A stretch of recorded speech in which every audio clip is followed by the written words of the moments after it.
ತೆರಿಗೆ ತಾರತಮ್ಯದ ವಿರುದ್ಧ ಇದೀಗ ಟಿಬಿ ಜಯಚಂದ್ರ ಸಿಡಿದೆದ್ದಿದ್ದಾರೆ. ಈ ಕುರಿತು ಹೇಳಿಕೆಯನ್ನ ಕೊಟ್ಟಿದ್ದಾರೆ ರಿಪಬ್ಲಿಕ್ ಕನ್ನಡಗೆ. ತೆರಿಗೆ ತಾರತಮ್ಯದ ವಿರುದ್ಧ ಕಾನೂನು ಹೋರಾಟವನ್ನ ಮಾಡ್ತೇವೆ ಅಂತ ಹೇಳಿ ಎಚ್ಚರಿಕೆಯನ್ನ ಕೊಟ್ಟಿದ್ದಾರೆ. ರಿಪಬ್ಲಿಕ್ ಕನ್ನಡ ಮೂಲಕ ಟಿಬಿ ಜಯಚಂದ್ರ ಎಚ್ಚರಿಕೆಯನ್ನ ಕೊಟ್ಟಿದ್ದು, ನಾವು ದೆಹಲಿಗೆ ಸುಮ್ಮನೆ ಬಂದು ಪ್ರತಿಭಟನೆಯನ್ನ ಮಾಡ್ತಾ ಇಲ್ಲ. ಸುಪ್ರೀಂ ಕೋರ್ಟ್ನಲ್ಲಿ ಪ್ರಶ್ನೆ ಮಾಡುವ ಅವಕಾಶ ನಮಗೂ ಕೂಡ ಇದೆ. ನಾಳೆ ಪ್ರತಿಭಟನೆಯ ನಂತರ ನಮ್ಮ ತೆರಿಗೆ ನಮಗೆ ಬರಬೇಕು. ಕಾನೂನು ಹೋರಾಟದ ಎಚ್ಚರಿಕೆಯನ್ನ ಕೂಡ ಕೊಟ್ಟಿದ್ದಾರೆ ಟಿಬಿ ಜಯಚಂದ್ರ. ಕರ್ನಾಟಕ ಕಾಂಗ್ರೆಸ್ನ ಬಹುತೇಕ ನಾಯಕರು, ಸಚಿವರು, ಶಾಸಕರು ಕೂಡ ನಾಳೆ ಪ್ರತಿಭಟನೆಯಲ್ಲಿ ಭಾಗಿಯಾಗಲಿದ್ದಾರೆ. ನೋಡಿ, ಈ ನರೇಂದ್ರ ಮೋದಿಯವರು ಬೇರೆಯವ್ರದ್ದು ಹೋಲಿಕೆ ಮಾಡಿ ಅಂತ ಹೇಳಿದ್ರೆ, ಅವತ್ತಿನ ದೇಶದ ವರಮಾನ ಎಷ್ಟಿತ್ತು, ಎಷ್ಟು ಪರ್ಸೆಂಟ್ ಕೊಡ್ತಾಯಿದ್ರು, ಇವತ್ತು ಎಷ್ಟು ಪರ್ಸೆಂಟ್ ಕೊಡ್ತಿದ್ರೆ ಪರ್ಸೆಂಟೇಜ್ ಮೇಲೆ ಮಾತಾಡಿ. ನೀವು ಅಂಕಿಅಂಶಗಳು ದಪ್ಪದಾಗಿರ್ತಕ್ಕಂಥದ್ದು ಅಂಕಿಅಂಶಗಳ ಬಗ್ಗೆ ಮಾತಾಡಬೇಡಿ, ಪರ್ಸೆಂಟೇಜ್ ಬಗ್ಗೆ ಮಾತಾಡಿ. ಇವತ್ತು ಹಿಂದೆ ಕೊಡ್ತಿದ್ದು 42% ಇತ್ತು, ಇವತ್ತು ಅಲ್ಲಿ 13.59 ಆಗಿದೆ.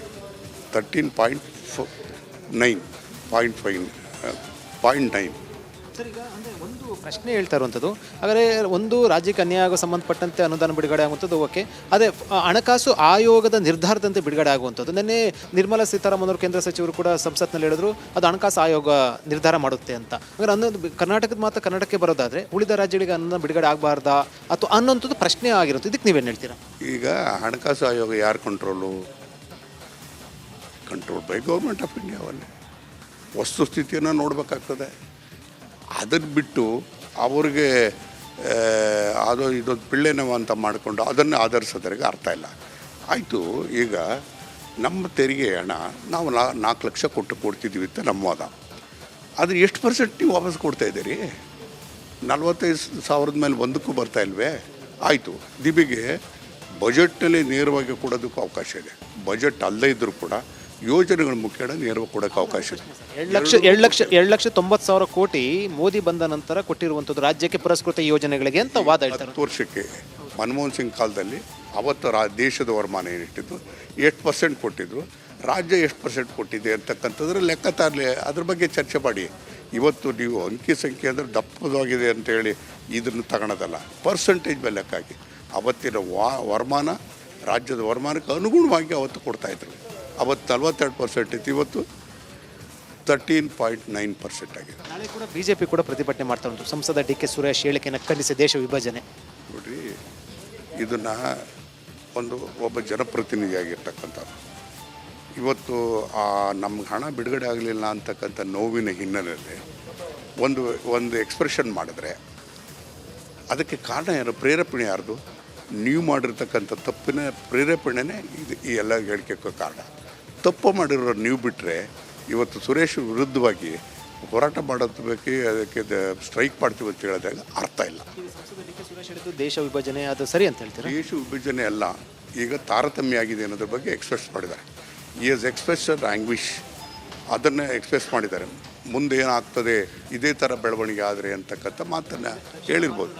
ಆದರೆ ಅದು ಬೇರೆ ರಾಷ್ಟ್ರ ಕೇಳಬೇಕಾಗುತ್ತೆ ಪರಿಸ್ಥಿತಿ ಬರುತ್ತೆ ಅಂತ ಹೇಳಿರೋಂಥ. ನೋಡಿ, ಅದು ಬರುತ್ತೋ ಬಿಡುತ್ತೋ, ನೀವು ಮಾಡ್ತಿರೋ ತಪ್ಪು ಏನು ಅಂತಕ್ಕಂಥದ್ದು ನೀವು ಅರ್ಥ ಮಾಡ್ತೀವಿ. ಪ್ರತಿಭಟನೆ ಮಾಡ್ತಾ ಇದ್ದೀರಾ ಕೇಂದ್ರದ ವಿರುದ್ಧ, ಪ್ರತಿಭಟನೆ ಜಂತರ್ ಮಂತರ್ನಲ್ಲಿ ಪ್ರತಿಭಟನೆ ಮಾಡುವ ಮೂಲಕ ಸಮಸ್ಯೆಗಳಿಗೆ ಅಥವಾ ಅನುದಾನಕ್ಕೆ ನಿಮ್ಮ ಏನು ಬೇಡಿಕೆ ಇದೆ ಪರಿಹಾರ ಸಿಗುತ್ತೆ ಅಂತ ಅನ್ಸುತ್ತಾ? ಜನತಂತ್ರ ವ್ಯವಸ್ಥೆಯಲ್ಲಿ ನಮ್ಗೆ ಇನ್ನೇನು ಬೇರೆ ಮಾರ್ಗ ಇರೋದೇನು? ಹೋರಾಟವೇ ಅಂತಿಮ. ಹೋರಾಟವನ್ನೇ ಮಾಡಲೇಬೇಕಾಗ್ತದೆ. ಬಹುಶಃ ಈ ರೀತಿಯಾದಂಥದ್ದು ಕರ್ನಾಟಕದಂಥ ಪ್ರೋಗ್ರೆಸಿವ್ ರಾಜ್ಯ, ಈ ದೇಶದಲ್ಲಿ ಇರ್ತಕ್ಕಂಥ GDPಗೆ ಎಲ್ಲದಕ್ಕೂ ಕೂಡ ದೊಡ್ಡ ಶಕ್ತಿಯನ್ನು ನೀಡಿರ್ತಕ್ಕಂಥದ್ದು ಕರ್ನಾಟಕ. ಜೈವಿಕ ತಂತ್ರಜ್ಞಾನ, ಮಾಹಿತಿ ತಂತ್ರಜ್ಞಾನ, ಇವೆಲ್ಲದರ ಕೂಡ ದೇಶದಿಗೆ ಕಿರೀಟವನ್ನು ಹಿಡಿದಿರ್ತಕ್ಕಂಥದ್ದು ಕರ್ನಾಟಕದ ಜನರ ಪರಿಶ್ರಮ.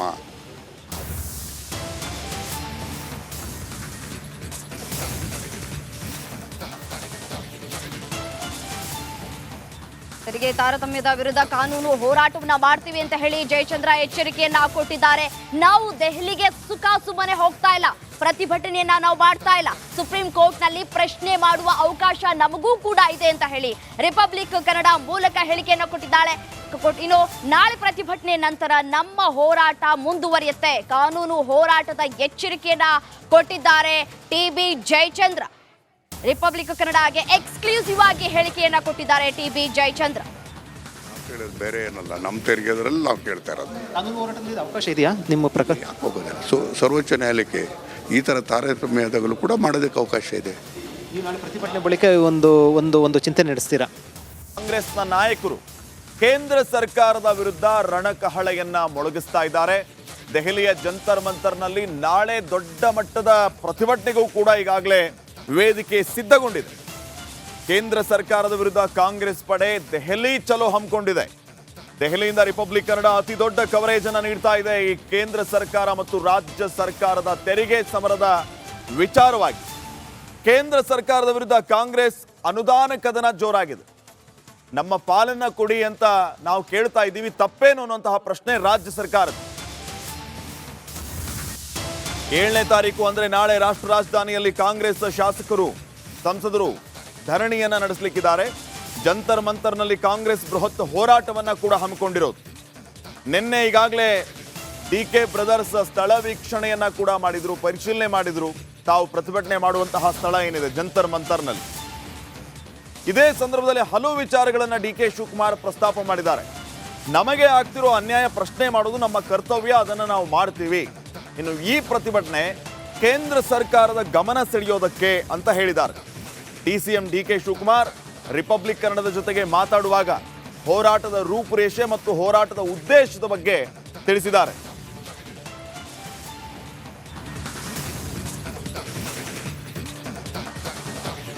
ನಮ್ಮೊಂದಿಗೆ ಈಗ DCM DK ಶಿವಕುಮಾರ್ ಇದ್ದಾರೆ. ಜಂತರ್ ಮಂತರ್ಗೆ ಆಗಮಿಸಿ ಇಲ್ಲಿ ಸ್ಥಳ ಪರಿಶೀಲನೆ ಮಾಡ್ತಾರೆ. ಅವ್ರನ್ನ ಮಾತನಾಡಿಸುವಂತ ಪ್ರಯತ್ನವನ್ನು ಮಾಡ್ತೀನಿ.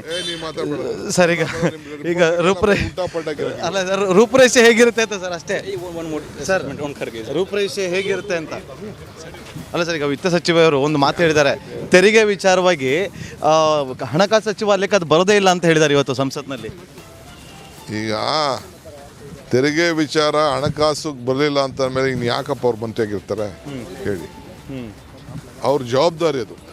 ನ್ಯಾಯ ಒದಗಿಸ್ಕೊಡ್ಬೇಕು, ಸರಿ ಇಲ್ಲದೆ ಹೋದ್ರೆ ಸರಿ ಮಾಡಿಸ್ಬೇಕಾದ ಅವ್ರ ಜವಾಬ್ದಾರಿ. ಸರ್ಕಾರಕ್ಕೆ ವಿರುದ್ಧ ಈಗ ಬಜೆಟ್ ಓದೋರು ಅವರ ಇಲ್ಲ ಎಲೆಕ್ಷನ್ಗೆ ಇವರ ಫೈನಾನ್ಸ್ ಕಮಿಷನ್ ಅವರ ಫೈನಾನ್ಸ್ ಮಿನಿಸ್ಟರ್ ಓದೋದು. ಸರ್, ಈಗ ನಾಡ್ದು ನಿಮ್ಮದು ರೂಪುರೇಷೆ ಹೇಗಿರುತ್ತೆ ಸರ್? ಪ್ರತಿಭಟನೆಯ ರೂಪುರೇಷೆ ಹೇಗಿರುತ್ತೆ? ಅಲ್ಲ ಸರ್, ರೂಪುರೇಷೆ ಹೇಗಿರುತ್ತೆ ಅಂತ. ಸರ್, ಎಷ್ಟೊತ್ತಿಗೆ ಸ್ಟಾರ್ಟ್ ಆಗುತ್ತೆ ಅಂತೇಳಿ, ಎಷ್ಟೊತ್ತು ಸ್ಟಾರ್ಟ್ ಆಗುತ್ತೆ ಅಂತ ಹೇಳ್ಬಿಡಿ ಸರ್. ಎಷ್ಟೊತ್ತಿಗೆ ಸ್ಟಾರ್ಟ್ ಮಾಡ್ತೀರಿ ಹೇಗೆ ಅಂತೇಳಿ ರೂಪುರೇಷೆ? 10:30 ಪ್ರತಿಭಟನೆ ರೂಪುರೇಷೆ ಹೇಗೆ? ಯಾರ್ಯಾರಿಗೆ ಇನ್ವೈಟ್ ಮಾಡಿದ್ರೆ ಸರ್? ಎಲ್ಲ ಶಾಸಕರಿಗೆ, BJP ಅವ್ರಿಗೆ ಬರೋದಕ್ಕೆ ಕೇಳಿದ್ರೆ ಸರ್, MP ಗಳಿಗೆ ಎಲ್ಲರಿಗೂ. BJP MP, Janata Dal MP, BJP ಬರ್ತಾರೆ ಅನ್ನೋ ವಿಶ್ವಾಸ ಇದೆಯಾ ಸರ್? ಯಾಕಂದ್ರೆ ಕನ್ನಡಿಗರಿಗೆ ಅನ್ಯಾಯ ಆಗ್ತಿದೆ ಅಂತೇಳಿ ಧ್ವನಿ ಎತ್ತಿದಂಥವ್ರು DK ಸುರೇಶ್ ಅವರು. ಈಗ ಎಲ್ಲ ಸಂಸದರು ಬರಬೇಕು ಅಂತ ಹೇಳ್ತಿದ್ದೀರಿ, ಬರ್ತಾರೆ ಅನ್ನೋ ವಿಶ್ವಾಸ ಇದೆ ಎಲ್ಲ ಸಂಸದರು? ಓಕೆ, ಇದಾಗಿತ್ತು DCM DK ಶಿವಕುಮಾರ್ ಅವರ ಮಾತು. ಕ್ಯಾಮ್ರಾ ಪರ್ಸನ್ ನೀರಜ್ ಜೊತೆ ನಾಗೇಂದ್ರ ಬಾಬು, ನವದೆಹಲಿ, ರಿಪಬ್ಲಿಕ್ ಕನ್ನಡ. ಕೇಂದ್ರದಿಂದ ಅನುದಾನದಲ್ಲಿ ತಾರತಮ್ಯ ಆಗ್ತಾ ಇದೆ ಅನ್ನುವಂತ ವಿಚಾರವನ್ನ ಮುಂದಿಟ್ಕೊಂಡು ಕಾಂಗ್ರೆಸ್ ನಾಯಕರು ಪ್ರತಿಭಟನೆಗೆ ಸಿದ್ಧತೆಗಳನ್ನು ಮಾಡಿಕೊಳ್ತಿದ್ದಾರೆ. ದೆಹಲಿಯಲ್ಲಿ ಆಲ್ರೆಡಿ DK ಬ್ರದರ್ಸ್ ಆಗಮನ ದೆಹಲಿಗೆ ಆಗಿದೆ. ಇದೇ ಸಂದರ್ಭದಲ್ಲಿ DCM DK ಶಿವಕುಮಾರ್ ಒಂದು ಎಚ್ಚರಿಕೆ ಕೊಟ್ಟಿದ್ದಾರೆ. ಶಾಸಕರು ಪ್ರತಿಭಟನೆಗೆ ಗೈರಾಗಬಾರದು, ಯಾರು ಕೂಡ ಆ ರೀತಿ ಎಚ್ಚರಿಕೆ ವಹಿಸಬೇಕು ಅನ್ನುವಂತ ವಿಚಾರ. ಶಾಸಕರ ಹಾಜರಾತಿ ಖಾತ್ರಿ ಪಡಿಸಿಕೊಳ್ತಿದ್ದಾರಂತೆ DCM DK ಶಿವಕುಮಾರ್. ನಾಳೆ ಎಲ್ಲ ಶಾಸಕರು ಧರಣಿಗೆ ಹಾಜರಾಗುವಂತೆ ಖಡಕ್ ಸೂಚನೆ ನೀಡಲಾಗಿದೆ. ಎಲ್ಲ ಶಾಸಕರು ಅವರ ಖರ್ಚಿನಲ್ಲಿ ಬರುವಂತೆ ಸೂಚನೆ ಕೊಟ್ಟಿದೆ ಅಂತೆ ಪಕ್ಷ. ಗೈರಾಗದಂತೆ ಖುದ್ದು ಶಾಸಕರಿಗೆ ಕರೆ ಮಾಡಿ ಸ್ವತಃ DCM DK ಶಿವಕುಮಾರ್ ಅವರೇ ಸೂಚನೆ ಕೊಡ್ತಿದ್ದಾರೆ. ನಿನ್ನೆಯಿಂದಲೇ ದೆಹಲಿಯಲ್ಲಿ ಬೀಡು ಬಿಟ್ಟಿದ್ದಾರೆ DCM DK ಶಿವಕುಮಾರ್, ಸಂಸದ DK ಸುರೇಶ್. ಇಬ್ರು ಕೂಡ ದೆಹಲಿಯಲ್ಲಿ ಬೀಡು ಬಿಟ್ಟಿದ್ದು. ನಾಳೆ ಪ್ರತಿಯೊಬ್ಬ ಕಾಂಗ್ರೆಸ್ ಶಾಸಕರು ಕೂಡ ದೆಹಲಿಯಲ್ಲಿ ಇರಬೇಕು, ಪ್ರತಿಭಟನೆಯಲ್ಲಿ ಭಾಗಿಯಾಗಬೇಕು, ಯಾರು ಕೂಡ ಗೈರಾಗಬಾರದು ಅನ್ನುವಂತ ಎಚ್ಚರಿಕೆ. ಜೊತೆಗೆ DCM DK ಶಿವಕುಮಾರ್ ಅವರೇ ಪ್ರತಿಯೊಬ್ಬರಿಗೂ ಕರೆ ಮಾಡಿ ಸೂಚನೆ ಕೊಡ್ತಿದ್ದಾರೆ ಅನ್ನೋದ್ರ ಡೀಟೇಲ್ ಸಿಗ್ತಾ ಇದೆ. ಕಾಂಗ್ರೆಸ್ ಶಾಸಕರು ಎಲ್ಲರೂ ಕೂಡ ಹಾಜರಾಗಬೇಕು. ಕಾರಣ ಎಲ್ಲೂ ಕೂಡ ಶಾಸಕರ ಗೈರಾಗಬಿಟ್ರೆ ಇವರಲ್ಲಿ ಒಗ್ಗಟ್ಟಿಲ್ಲ, ಯಾವ ಶಾಸಕರು ಬಂದಿಲ್ಲ ಅನ್ನೋದು ಕೂಡ ವಿಪಕ್ಷಗಳಿಗೆ ಆಹಾರ ಆಗಬಹುದು ಅನ್ನುವಂತ ಆತಂಕ. ಹಾಗಾಗಿ ನಾವು ಒಗ್ಗೂಡಿ ನಮ್ಮ ರಾಜ್ಯಕ್ಕೆ ಅನುದಾನದಲ್ಲಿ ತಾರತಮ್ಯ ಆಗ್ತಾ ಇದೆ, ಅನ್ಯಾಯ ಆಗ್ತಾ ತಲೆ ಹಾಕ್ತೀವಿ. ಹಾಗೇನೆ ವಿಜಯ್, ನಿಮಗೂ ಕೂಡ ಧನ್ಯವಾದ. ಇಲ್ಲಿ ಮತ್ತೊಂದು ವಿಚಾರವನ್ನು ನಾವು ಗಮನಿಸಬೇಕು. ಕೇವಲ ಪತ್ರ ಅಸ್ತ್ರ ಮಾತ್ರ ಅಲ್ಲ, ಟ್ವೀಟ್ ಮೂಲಕವೂ ಕೂಡ ಇದೊಂದು ಪಕ್ಷಾತೀತ ಹೋರಾಟ, ಎಲ್ಲರೂ ಕೂಡ ಇದರಲ್ಲಿ ಭಾಗಿಯಾಗಬೇಕು ಅನ್ನುವಂತಹ ಮನವಿಯನ್ನ ಸಿಎಂ ಸಿದ್ದರಾಮಯ್ಯ ಮಾಡಿಕೊಂಡಿದ್ದಾರೆ. ಪಕ್ಷಾತೀತವಾಗಿ ಎಲ್ಲರೂ ಈ ಧರಣಿ ಸತ್ಯಾಗ್ರಹದಲ್ಲಿ ಭಾಗವಹಿಸಿ ಟ್ವೀಟ್ ಮಾಡಿ ಸಿಎಂ ಸಿದ್ದರಾಮಯ್ಯ ಬಿಜೆಪಿ ನಾಯಕರಿಗೆ ಮನವಿಯನ್ನ ಮಾಡಿಕೊಂಡಿದ್ದಾರೆ. ಕೇಂದ್ರ ಸರ್ಕಾರದ ಆರ್ಥಿಕ ದೌರ್ಜನ್ಯ ನೋಡಿ, ಪದಬಳಕೆ ಯಾವ ರೀತಿ ಇದೆ, ಆರ್ಥಿಕ ದೌರ್ಜನ್ಯ ಅಂತ ಬಳಸಿ ಮತ್ತೆ ಟಕ್ಕರ್ ಕೊಡುವಂತಹ ಕೆಲಸ ಕೇಂದ್ರ ಸರ್ಕಾರದ ಬಿಜೆಪಿಯ ವಿರುದ್ಧ ಸಿಎಂ ಸಿದ್ದರಾಮಯ್ಯ ಅವರಿಂದ ಆಗಿದೆ.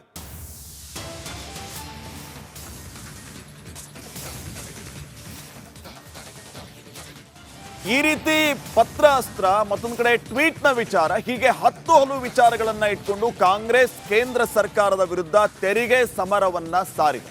ಇದರ ಉದ್ದೇಶ ಏನು, ಯಾವ ರೀತಿ ಇದರ ಮೈಲೇಜ್ ಅನ್ನ ಕಾಂಗ್ರೆಸ್ ತೆಗೆದುಕೋಬಹುದು, ಈ ಎಲ್ಲ ವಿಚಾರಗಳ ಬಗ್ಗೆ ಮತ್ತಷ್ಟು ವ್ಯಾಖ್ಯಾನವನ್ನ ನೀಡಲಿಕ್ಕಿದ್ದಾರೆ ನನ್ನ colleague J P. Shetty. Over to you. ಇಲ್ಲಿ ಬಹಳ ಮುಖ್ಯವಾಗಿ ಶ್ರೀಪಾದ್ ಗಮನಿಸಬೇಕು, ಸಿದ್ದರಾಮಯ್ಯನವರು ಒಂದು ಟ್ವೀಟ್ ಮಾಡಿದ್ದಾರೆ. ಕೇಂದ್ರ ಸರ್ಕಾರದ ಆರ್ಥಿಕ ದೌರ್ಜನ್ಯ ಖಂಡಿಸಿ, ಕೇಂದ್ರ ಸರ್ಕಾರದ ಆರ್ಥಿಕ ದೌರ್ಜನ್ಯ ಖಂಡಿಸಿ ಚಲೋ ದಿಲ್ಲಿ ಚಳವಳಿ. ನಾಳೆ ಬೆಳಗ್ಗೆ 11 ಗಂಟೆಗೆ ದೆಹಲಿಯ ಜಂತರ್ ಮಂತರ್ನಲ್ಲಿ ಕನ್ನಡಿಗರ ನ್ಯಾಯಯುತ ತೆರಿಗೆ ಪಾಲು ಮತ್ತು ಅನುದಾನ ಹಂಚಿಕೆಯಲ್ಲಿ ಆಗುತ್ತಿರುವ ತಾರತಮ್ಯದ ವಿರುದ್ಧ ಧ್ವನಿ ಎತ್ತುತ್ತೇವೆ. ಈ ಚಳವಳಿ ವಿರುದ್ಧವೂ ಅಲ್ಲ, ಇದು ಕರುನಾಡು ಹಾಗೂ ಕನ್ನಡಿಗರ ಹಿತಕ್ಕಾಗಿ ಪಕ್ಷಾತೀತವಾಗಿ ಎಲ್ಲರೂ ಈ ಧರಣಿ ಸತ್ಯಾಗ್ರಹದಲ್ಲಿ ಭಾಗವಹಿಸಬೇಕು ಎಂದು ಮನವಿ ಮಾಡುತ್ತೇನೆ ಅಂತ ಒಂದು. ಅದಾದ ನಂತರ ಇಲ್ಲೊಂದು ಬರುತ್ತೆ ನೋಡಿ, ಕೇಂದ್ರ ಸರ್ಕಾರದ ಚಲೋ ದಿಲ್ಲಿ, ನನ್ನ ತೆರಿಗೆ ಅಂದರೆ 1,87,000 ಕೋಟಿ ಅನುದಾನ ನೀಡಿಕೆಯಲ್ಲಿ ಕರ್ನಾಟಕಕ್ಕೆ ತಾರತಮ್ಯ, ಚಲೋ ದಿಲ್ಲಿ, ಬರ ಪರಿಹಾರಕ್ಕೆ ಇಲ್ಲ, ಆ ಥರ ಬೇರೆ ಬೇರೆ ವಿಚಾರಗಳನ್ನು ಕೇಳ್ತಾ ಇದ್ದಾರೆ ಅವರು. ಮರೀಚಿಕೆಯಾದ ಇದೆಲ್ಲ ಸೆಕೆಂಡ್, ಬರ ಪರಿಹಾರಕ್ಕೆ ಇದೆಲ್ಲ ಸೇರಿಸ್ಕೊಂಡಿದ್ದಾರೆ. ಆದರೆ ಭಾಳ ಮುಖ್ಯವಾಗಿ ಇಲ್ಲಿ ಗಮನಿಸಬೇಕು,